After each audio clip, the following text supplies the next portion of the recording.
Karnataka high court directions ಇದೆ.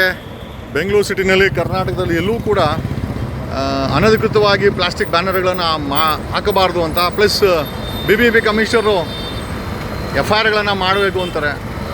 ಬುದ್ಧಿ ಹೇಳಬೇಕಾದಂಥ cabinet ಮಂತ್ರಿಗಳೇ ಈ ರೀತಿ ಹೈಕೋರ್ಟ್ ಡೈರೆಕ್ಷನ್ಸನ್ನು ವ್ಯಾಲ್ಯೂ ಮಾಡ್ತಾರೆ. ಇದು ನೋಡಿ, ಇದು ಕೊಡಿಗೆಲಿ ಅಂಡರ್ಪಾಸ್ ಅಥವಾ ಇರುವಂಥ ಕೃಷ್ಣ ಬೈರೇಗೌಡನ ಬ್ಯಾನರ್ಗಳು.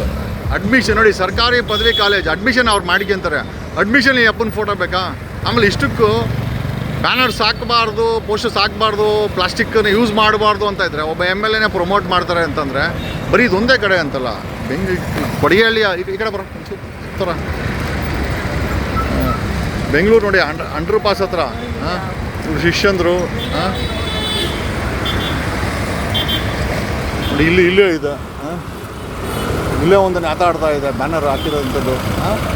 ಸೊ ಅಲ್ಟಿಮೇಟಾಗಿ ರೂಲ್ಸ್ ಫಾಲೋ ಮಾಡಬೇಕಾದಂಥ ಮಂತ್ರಿಗಳು ಹೈಕೋರ್ಟ್ ಡೈರೆಕ್ಷನ್ಸನ್ನೇ ಫಾಲೋ ಮಾಡಲ್ಲ. ಆಮೇಲೆ ನಮ್ಮ ಕಾನ್ಸ್ಟಿಟ್ಯೂನ್ಸಿನಲ್ಲಿ ಬೀದಿನಲ್ಲಿ ಕಟ್ಟಿದ್ದಾರೆ ಕೃಷ್ಣ ಬೈರೇಗೌಡನ ಫಾಲೋವರ್ಸು. ಕೇಳೋಕೆ ಹೋದ್ರೆ ನೆನ್ನೆ ವಾರ್ಡ್ ಇಂಜಿನಿಯರ್ ಕೇಳೋಕೆ ಹೋದ್ರೆ ಆವಾಜ್ ಆಗ್ತಾರಂತೆ. ತೆಗಿಯೋಕ್ಕೆ ಹೋದರೆ Krishna Byregowda very simple ample ಅಂತ ಹೇಳ್ತಾರೆ. ಏನಂತ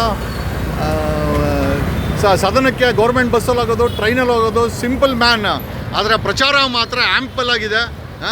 ಇದು ಕೊಡಿಗೆಳಿ ಒಂದೇ ಅಂತಲ್ಲ, ಇಡೀ ಬ್ಯಾಟರಾಂಪುರ ಕ್ಷೇತ್ರದಲ್ಲಿ ಕೃಷ್ಣ ಬೈರೇಗೌಡನ ಬ್ಯಾನರ್ಗಳು, ಡಾಂಬರೀಕರಣ, ರಸ್ತೆ ಎಲ್ಲದಕ್ಕೂ ಪ್ಲಾಸ್ಟಿಕ್ ಬಳಕೆ. ಯಾಕೆ FIR ಆಗ್ತಾಯಿಲ್ಲ BBMP ಅವರು?